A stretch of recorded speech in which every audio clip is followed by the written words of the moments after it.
Hello and welcome back, dear students. Matthew Arnold. Today we will discuss here about Matthew Arnold and biography and related MCQs.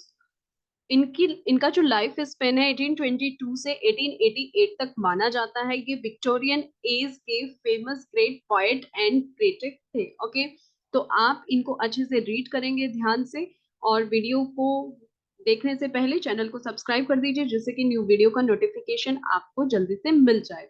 सबसे पहले मैं आपसे एक new thing जो हम करने जा रहे हैं वो डिस्कस करना चाहती हूँ, क्योंकि रिवीजन बहुत जरूरी है होना। हमें अपना लेवल पता होना चाहिए, तो अपने लेवल को चेक करने के लिए मेरे पास मैंने मॉक टेस्ट सीरीज रेडी की हुई है। तो हम मॉक टेस्ट अरेंज करेंगे TGT as well as PGT students के लिए। मैंने इसका नोटिफिकेशन भी जारी किया है। तो जो मॉक टेस्ट है वो लाइव हम अरेंज करेंगे, वो बता दिया जाएगा किस प्लेटफॉर्म पर आपके लिए वो अरेंज किए जाएंगे। ठीक है, तो ज्यादा से ज्यादा जुड़िए, आप जुड़िए हमारे साथ। ठीक है, मॉक टेस्ट बिल्कुल एग्जाम की तरह से होंगे, पैटर्न सेम एग्जाम की तरह से रहेगा। आपको सेम उसी तरह से अटेम्प्ट करना होगा। आपके मार्क्स आपको खुद से पता चल जाएंगे कि आपका लेवल क्या है। Grammar as well as literature और सभी जो भी पोर्शंस उसमें वोकैब के आते हैं वो सभी इंक्लूड होंगे। बिल्कुल एग्जाम पेपर की तरह से उसका पैटर्न रखा गया है। तो आप अपनी प्रिपरेशन करते रहिए, जब भी मॉक टेस्ट अरेंज होंगे आपको इन्फॉर्म किया जाएगा इसी चैनल पर। ठीक है, चैनल को सब्सक्राइब कर दीजिए जिससे कि जो भी न्यू नोटिफिकेशन है आपको मिल जाए। Let's begin. Matthew Arnold objective questions Matthew Arnold से रिलेटेड जो पीजीटी स्टूडेंट्स के लिए बहुत ज्यादा इंपॉर्टेंट है। Okay, so first is he taught classic at Rugby and became inspector of a school under the government on the recommendation of Lord Lansdowne. Lord Lansdowne की recommendation पर वो government school में inspector बने थे। उन्होंने classics पढ़ाया है eight rugby पर। ठीक है, उन्हें न्यू डिगेट पोइट्री प्राइज भी मिला है क्रॉमवेल से। For a period of 10 years he was the professor. 10 years तक वो प्रोफेसर रहे थे पोइट्री एट ऑक्सफोर्ड में, जहां पर उन्होंने फेमस लेक्चर होमर को ट्रांसलेट करते हुए डिलीवर किए हैं। ठीक है, उनका आपको नाम बताना है। Dickens, Tennyson, browning, Arnold. ये तो इजी हो जाता है, मैथ्यू अर्नोल्ड। ठीक है, अर्नोल्ड जिनका टाइम स्पेन विक्टोरियन एज से रिलेटेड है। और कब से कब तक माना जाता है? 1822 से 1888 तक माना जाता है। ठीक है, तो आप इसको ध्यान रखेंगे। एक बार डिस्कस कर लेते हैं। इनका जन्म 24 दिसंबर 1822 में ले लहम इंग्लैंड में हुआ था। इनकी जो डेथ है वो 15 अप्रैल 1888 में 65 ईयर्स की एज में हो गई थी। इन्हें दिल का दौरा पड़ा था, उस वजह से इनकी डेथ हो गई थी। लिवरपूल इंग्लैंड में इनका जो ऑक्यूपेशन था वो स्कूल में, गवर्नमेंट स्कूल में इंस्पेक्टर थे, यानी कि इंस्पेक्शन का काम करते थे। एजुकेशन बेलियल कॉलेज ऑक्सफोर्ड से इन्होंने ग्रेजुएशन किया। ये विक्टोरियन एरा के पोएट और क्रिटिक्स थे। ये poetry, literary, social and religious criticism के जेनर में आते हैं, मीन्स इनसे जुड़े हुए हैं। इनके नोटेबल वर्क्स में आते हैं डॉवर बीच, the scholar, Gypsy thesis, culture and anarchy, literature and dogma, the study of poetry and Shakespeare. Spouse की बात करें, फ्रांसिस लूसी, जिससे ये लंबे समय से लव में थे, उसी से इन्होंने शादी की थी 1851 में। तो ये आप ध्यान रखेंगे। Okay, yes. चिल्ड्रन, इनको 6 बच्चे थे। ओके, सो ये एक इंग्लिश पोएट थे, कल्चरल क्रिटिक थे, जिन्होंने एक स्कूल में एज अ इंस्पेक्टर काम किया। इनका ये टॉमस अर्नोल्ड के बेटे थे जो कि हेडमास्टर थे रग्बी स्कूल के, और इनके जो ब्रदर थे टॉम अर्नोल्ड, वो भी लिटरेरी प्रोफेसर थे। एंड विलियम डेलफील्ड अर्नोल्ड जो कि एक नॉवलिस्ट एंड कॉलोनियल एडमिनिस्ट्रेटर थे। ठीक है, 2 ब्रदर थे इनके, 2 भाई थे, टॉम अर्नोल्ड और विलियम डेलाफील्ड अर्नोल्ड। ठीक है, एक नॉवलिस्ट और कॉलोनियल एडमिनिस्ट्रेटर थे, दूसरे भाई लिटरेरी प्रोफेसर थे। तो ये आप ध्यान रखेंगे। मैथ्यू अर्नोल्ड की कैरेक्टरिस्टिक्स थी, वो एज अ सेज राइटर काम किया है। उन्होंने as a says writer, Sant writer के रूप में। ठीक है, उन्होंने instruct the reader on contemporary social issues, mean social issues जो थे उनको मेनली वहां पर रखा है, अपने वर्क्स में मेनली उनको उठाया है। ठीक है, उन्होंने 35 ईयर्स तक स्कूल में एज एन इंस्पेक्टर भी वर्क किया था। और उन्होंने जो सेकेंडरी एजुकेशन है, मीन्स जो माध्यमिक शिक्षा है, स्टेट रेगुलेटेड सेकेंडरी एजुकेशन, माध्यमिक शिक्षा के कॉन्सेप्ट को सपोर्ट किया था। ठीक है, अगर एग्जाम में क्वेश्चन आने लगे तो आप इसी तरह से आंसर देंगे कि माध्यमिक शिक्षा का जो कॉन्सेप्ट था, किन्होंने उसका सपोर्ट किया था, तो वो मैथ्यू अर्नोल्ड थे। Who is the great poet and critic of Victorian age? Victorian age के ग्रेट पोएट एंड क्रिटिक कौन थे? Tennyson, Carlyle, Arnold, Browning. Matthew Arnold. ठीक है, इनका जो पीरियड है, ये जो विक्टोरियन एरा का पीरियड है, ये अप्रोक्सीमेटली 1820 से 1914 तक माना जाता है, और ये उसी एरा के पोएट थे। क्वीन विक्टोरिया उस समय शासन में थी, जिनका शासनकाल 1837 से 1901 तक रहा है। ठीक है, Matthew Arnold was educated at, कहाँ से? Rugby and Oxford, Rugby and Cambridge, Rugby and California, या none of this? Yes, right answer will be Rugby and Oxford से वो उन्होंने शिक्षा प्राप्त की। Self schooled, self scanned, self honoured, self secured, this line appears in Arnold Shakespeare, Arnold's Dover Beach, Wordsworth to Milton, या none of this? ये जो line है ये ली गई है अर्नोल्ड शेक्सपियर से। ये जो पोयम है ये ट्रिब्यूट है शेक्सपियर को।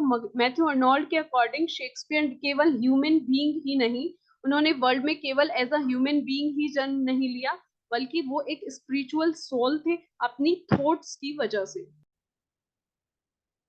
उन्होंने शेक्सपियर को एक ग्रेट पर्सनैलिटी बताया है वर्ल्ड ऑफ इंग्लिश लिटरेचर में, और he occupies a special place among the English poet. English poet में वो एक अपना अलग स्थान रखते हैं।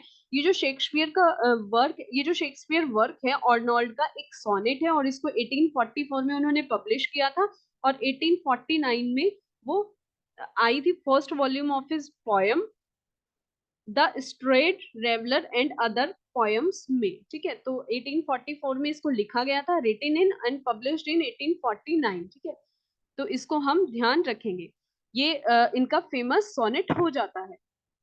Who recommends high seriousness and criticism of life? किसने रिकमेंड किया था high seriousness and criticism of life? Lamb, Chaucer, T S. Eliot, Matthew Arnold. Right answer हो जाता है मैथ्यू अर्नोल्ड, क्योंकि इनका फेमस क्रिटिक्स थे ये। क्रिटिसिज्म ऑफ लाइफ पर इन्होंने 2 से 4 वर्क्स इन्होंने लिखे हैं।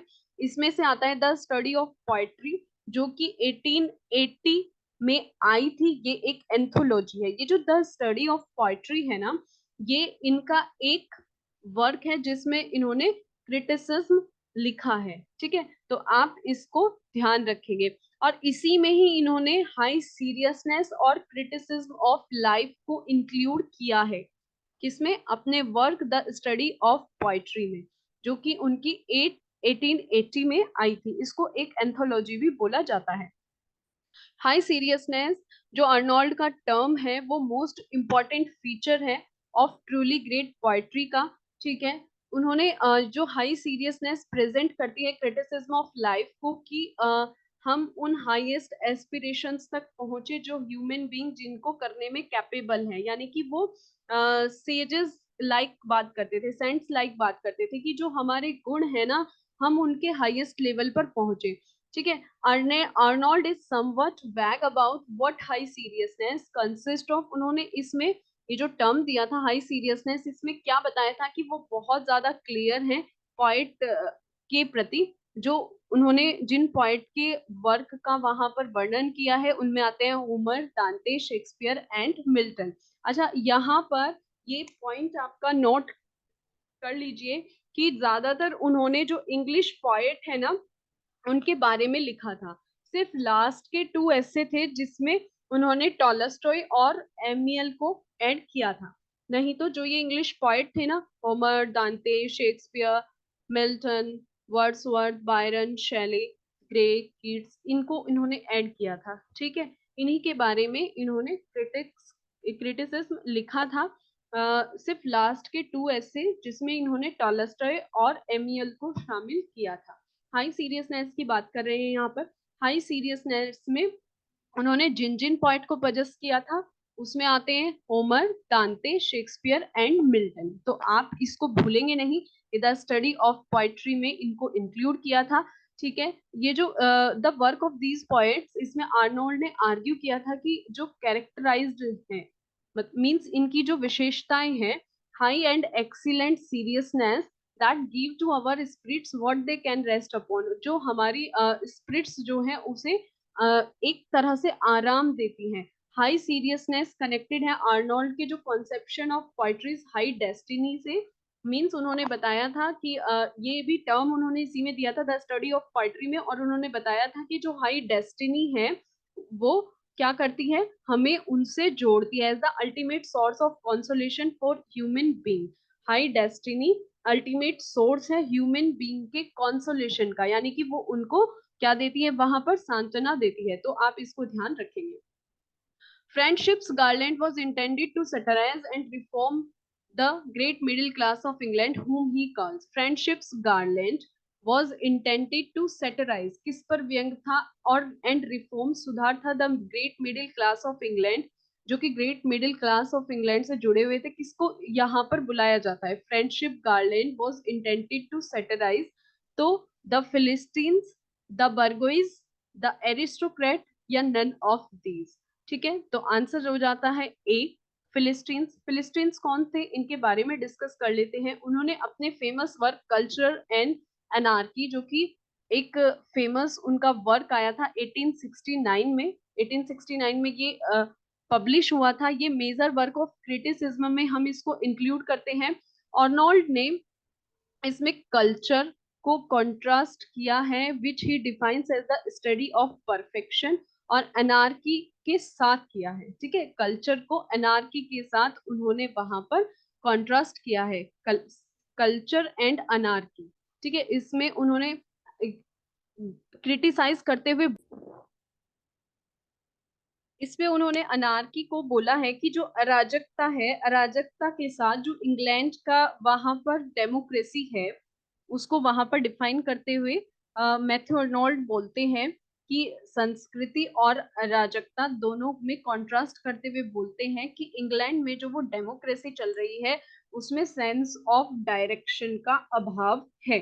ठीक है, इसको आप ध्यान से देखेंगे। इसको उन्होंने इसमें क्या डिफाइन करने की कोशिश की है, वो कहते हैं कि जो यहाँ पर इंग्लिश सोशलिटी है, जो अंग्रेजी समाज है, उनमें जो फीलिंग्स हैं, जो पीसफुल और जो उनके शिष्टाचार हैं और विचारों के प्रति उनके गलत भाव हैं, with their Lofty spirit, serenity, distinguish manners, विचारों के प्रति जो उनके भाव हैं, इन एक्सेसिबिलिटी टू आइडियाज, ठीक है, उनको यहाँ पर एक्सप्लेन किया है।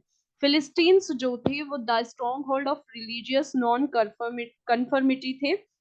मीन्स उन्होंने फिलिस्टीन्स को बताया है कि एक तरह से वो मिठास और प्रकाश के रूप में थे। उन्होंने फिलिस्तीन की जो संस्कृति देखी, उसमें उन्होंने बताया कि वो समाज का सबसे प्रभावशाली वर्ग था। ठीक है, उनकी जो पावर थी वो राष्ट्र की पावर थी। उन्होंने बोला है कि plenty of energy and morality but insufficient sweetness and light. ठीक है, उनमें भरपूर मात्रा में एनर्जी थी, मोरालिटी थी, लेकिन जो स्वीटनेस और लाइट है ना, उस वो इनसफिशिएंट थी, यानी कि वो अपर्याप्त थी। And the populace still raw and blind, और वो पॉपुलर क्यों थे, किस लिए पॉपुलर थे, रॉ एंड ब्लाइंड। ठीक है, मीन्स कच्चे और अंधे लोगों की तरह। मीन्स उनमें स्वीटनेस नहीं थी, उनमें जो प्रकाश होना चाहिए ना वो नहीं था। प्लेंटी ऑफ एनर्जी भी थी, मोरालिटी भी थी, लेकिन जो स्वीटनेस होती है, जो मधुरता होती है ना, उसका उनमें अभाव देखने को मिलता था। फिलिस्टीन्स के बारे में बात की है, उन्होंने बताया था, उन्होंने वहां पर बताया कि जो उनकी सभ्यता थी, जो उनका कल्चर था, वो असभ्य था। लेकिन वो क्या, उनको फिलिस्तीन्स को वो शिक्षित करना चाहते थे। वो कहते थे कि इनका मानवीकरण करना बहुत ज्यादा जरूरी है, जो कि समाज के लिए एक अलग ही वहां पर मैसेज छोड़ेगा। ठीक है, तो वो फिलिस्तीन्स जो थे उनके बारे में इस पोयम में बोलते हैं और कहते हैं कि उनका शिक्षित होना बहुत ज्यादा जरूरी है। ठीक है, नेक्स्ट क्वेश्चन देखते हैं। Poetry is a criticism of life under the condition fixed for such criticism by the laws of poetic truth and poetic beauty. किसने बोला था कि पोएट्री पोएट्री क्या है, क्रिटिसिज्म ऑफ लाइफ है under the condition fixed for such criticism, जो criticism के अंदर कंडीशन फिक्स्ड है और जिसमें जो नियम बंधे हैं पोएटिक ट्रुथ के और पोएटिक ब्यूटी के। आर्नोल्ड ने बोला था कल्चर एंड एनार्की में Arnold in the study of poetry, Arnold in his letter, none of this. Right answer हो जाता है अर्नोल्ड ने इसको द स्टडी ऑफ पोइट्री में बोला था। ठीक है, next question, the theme of Sohrab and Rustum 1853 has been taken from Shahnameh by Firdausi, Alif Laila, Mohammad Birbal. इनका राइट आंसर हो जाता है फिरदौसी। ठीक है, इसके बारे में डिस्कस कर लेते हैं। सोहराब एंड रुस्तम एक एपिसोड है, एपिसोडिक नैरेटिव पोयम है जो स्ट्रॉन्ग ट्रेजिक, जिसमें स्ट्रॉन्ग ट्रेजिक थीम दी गई है मैथ्यू अर्नोल्ड के द्वारा और जो सबसे पहले 1853 में पब्लिश हुई थी। ठीक है, ये पोयम हमें बताती है उस फेमस एपिसोड के बारे में जो कि फिरदौसीज पर्सन एपिक शाहनामा से जुड़ा हुआ है कि किस तरह से जो ग्रेट वॉरियर रुस्तम था unknowingly slew his long lost son Sohrab in single combat, की किस तरह से उसने अपने बेटे को खो दिया था। अर्नोल्ड जो कि अनेबल है read the original, relied on summaries of the story, the John Malcolm history of Persia. ठीक है, अर्नोल्ड यहाँ से इसको John Malcolm history of Persia में से इसको पिक करते हैं and Sainte Beuve's review of French prose translation of Firdausi, और इन्होंने जो ट्रांसलेशन ऑफ फिरदौसी कहाँ से, फ्रेंच प्रोस से ली है। ठीक है, तो इनको हम ध्यान रखेंगे। तो ये फिरदौसी क्या थी, पोयम है, रिटेल्स है जो बताती है फेमस एपिसोड को फिरदौसी पर्सियन एपिक शाहनामा से। Matthew Arnold laments for the death friend Arthur Clough hill in, क्या थी जो मैथ्यू अर्नोल्ड ने विलाप किया था अपने फ्रेंड की डेथ पर जो आर्थर क्लफ थे, वो पोयम किस में किया था, the scholar gipsy, Rugby Chapel, Thyrsis, none of this. Right answer will be Thyrsis, Thyrsis from the title of Theocritus poem. ठीक है, थियोक्राइटस पोयम की पोयम का टाइटल है। ये एक पोयम है जो मैथ्यू अर्नोल्ड ने दिसंबर 1865 में अपने फ्रेंड की याद में लिखी थी। उनके फ्रेंड जो कि एक पोएट थे आर्थर हक क्लब, जिनकी मृत्यु नवंबर 1861 में 42 इयर्स की एज में हो गई थी। थायरसिस एक शेफर्ड है यानी कि एक गडरिया है। पोयम में एक्सप्रेस करती है थीम को नोस्टाल्जिया की। ठीक है, इसको आप ध्यान रखेंगे। नोस्टाल्जिया मींस पास्ट की बातों को याद करना। ठीक है, वो जो पोयम है वो एक्सप्रेस करती है, इसमें थीम बताई गई है नोस्टाल्जिया एंड लॉस की। उन्होंने अपने फ्रेंड को खो दिया था लेकिन पोएट फिर भी उन्हें एक उम्मीद मिल जाती है यूथफुल आइडल्स की जो इंस्पायर करते हैं उनको। Both him and Clough have not entirely vanished, जो कि पूरी तरह से नष्ट नहीं हुए थे। ठीक है, इस पोयम में ये एक्सप्लेन उन्होंने किया है।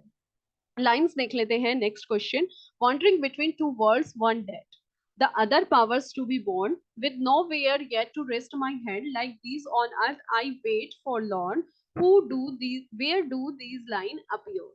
Arnold Stranger from the Grand Chartreuse, the Scholar Gypsy, Rugby Chapel या Tharsis?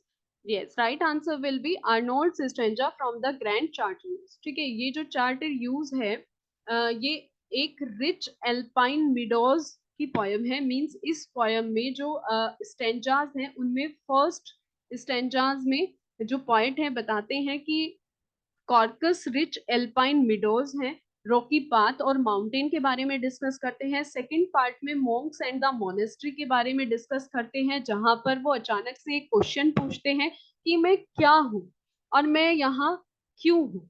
ठीक है, तो इसे भी आप ध्यान रखेंगे। जिसके थर्ड टू फोर्थ स्टेंजा में उन्होंने डिस्कस किया है एंशियंट ग्रीक हीरो एशिलस को, जो कि होमर्स की इलियड से retreated to his tent when he could not prevail against his lord Agamemnon, on whose side he fought in the siege of Troy. Like Achilles withdrawing from action, the king of modern thought. ठीक है, ये जो lines हैं उन्होंने third stanza में discuss किया है। Ancient Greek hero एशिलस को जो कि लॉर्ड के अगेंस्ट वहां पर होते हैं, एगामेन जिसका नाम है। Great romantic era poet like Lord Byron, जिसमें उन्होंने लाइंस 133 to 8 में डिस्कस किया है लॉर्ड बायरन के बारे में, और पीबी शैली के बारे में बोला है 139 to 44 में, created poems alive with passion. ठीक है, उन्होंने इंग्लिश पोएट्स के बारे में यहाँ पर एक्सप्लेन किया है। English poet like Milton, grey, Keats, Wordsworth, Byron और शैली।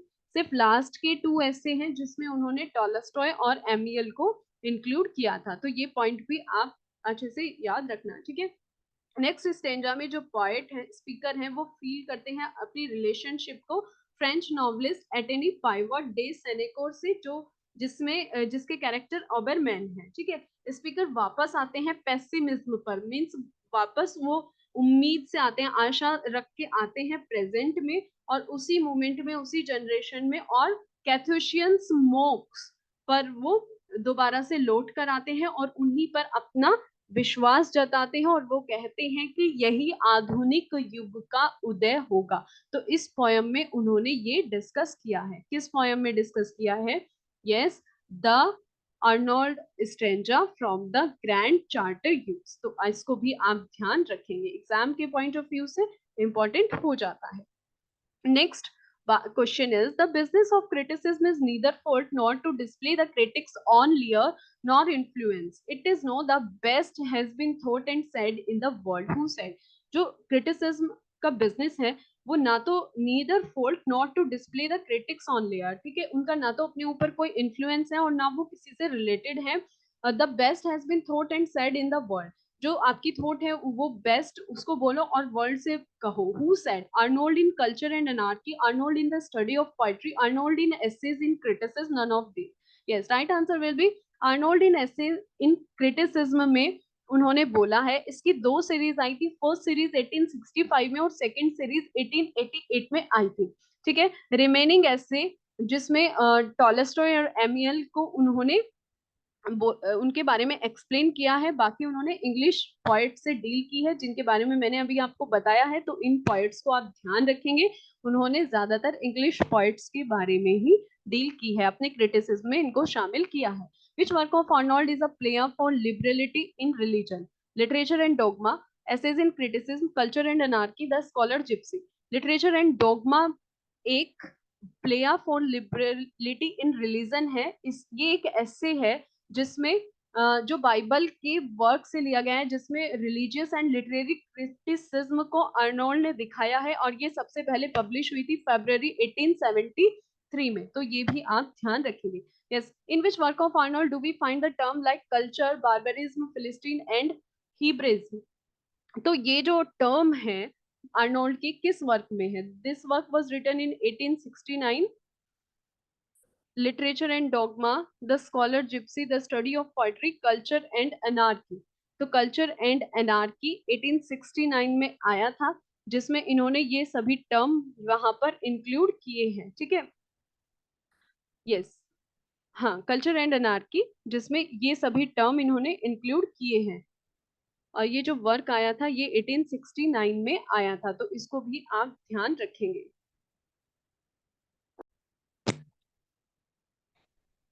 ठीक है, तो आप इनको ध्यान रखेंगे। Next question, by which term aristocratic classes are known? Barbarian, philistine, bourgeois, none of this. इनको डिस्कस कर लेते हैं। राइट आंसर हो जाता है बारबेरियन। बारबेरियन जो टर्म था उसमें अर्नोल्ड ने एरिस्टोक्रेटिक क्लासेस को डिफाइन किया है, ठीक है। मिडिल क्लास के लिए जो अर्नोल्ड ने टर्म यूज किया था वो था हिब्रिज।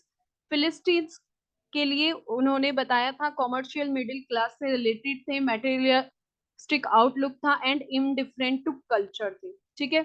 बर्गोइज के लिए जो ये एक इस तरह की क्लास थी ऑफ बिजनेस ऑनर्स, मींस ये रिचनेस से रिलेट करते थे, and merchants which emerged the late middle ages originally as middle class between peasantry and aristocracy. ये middle class late middle ages से रिलेट करते थे, जो पीजेंट्री और एंड एरिस्टोक्रेसी के बीच के थे, ना तो ज्यादा रिच थे और पीजेंट्री से ऊपर थे। तो ये जो बर्गेज है, ये bourgeois term class of business owner की मानी जाती है एंड मर्चेंट्स की, ठीक है। तो इसको भी आप ध्यान रखेंगे।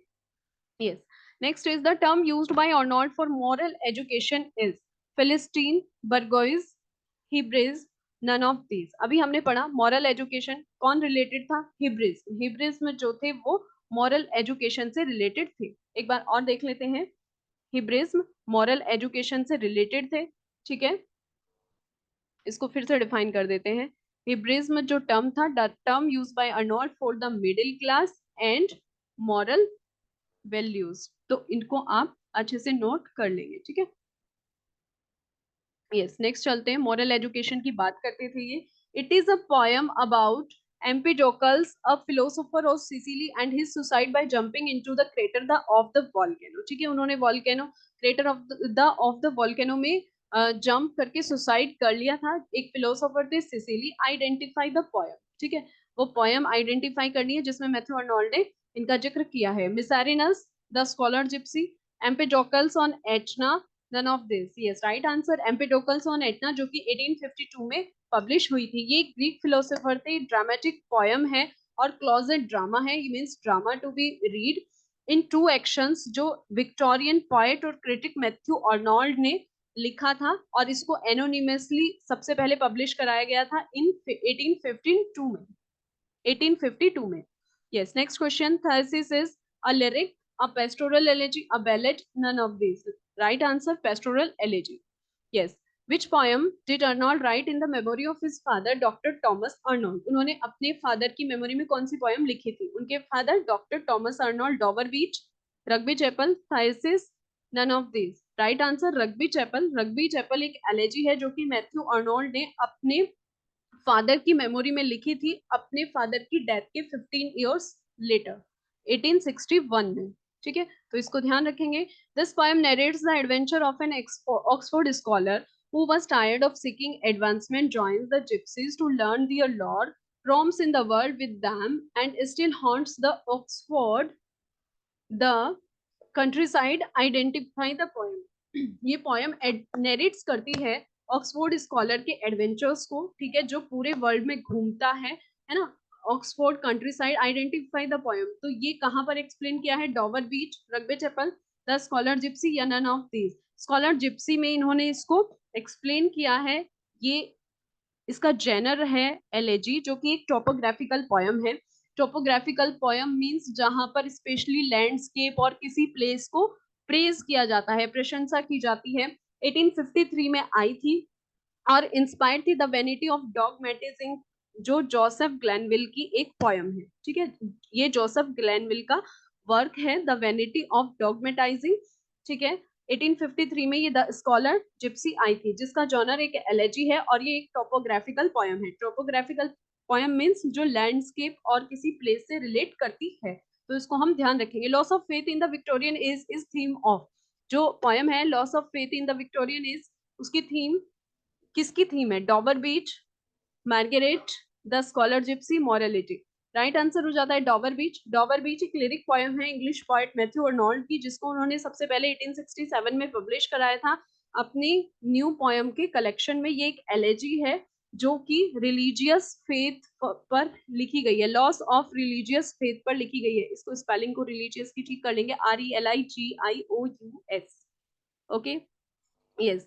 Next, man did not make and can not mar, the line appears in, कहाँ दिखाई देती है ये लाइन? ह्यूमन लाइफ में, स्कॉलर जिप्सी में, line written in Kensington Gardens, none of this. Kensington Gardens या none of this. Right answer lines written in Kensington Gardens. ये जो केंसिंगटन गार्डन्स है मैथ्यू अर्नोल्ड की 11 स्टेंजा पोयम है, जो कि सेपरेटेड है 4 लाइन्स में और क्वेट्रेंस में। ठीक है, others abide our question, thou art free, we ask and ask, thou smilest and art still topping knowledge for the loftiest hill who to the stars uncrowned his majesty। this line, these line appears in, कहाँ पर ये line है? ये easy line है क्योंकि previous year में भी question में थी, और किस पर है इन पर भी डिस्कस करेंगे। Arnold Shakespeare, Arnold Dover Beach, Wordsworth to Milton, none of this. Yes, Arnold की शेक्सपियर से ली गई है।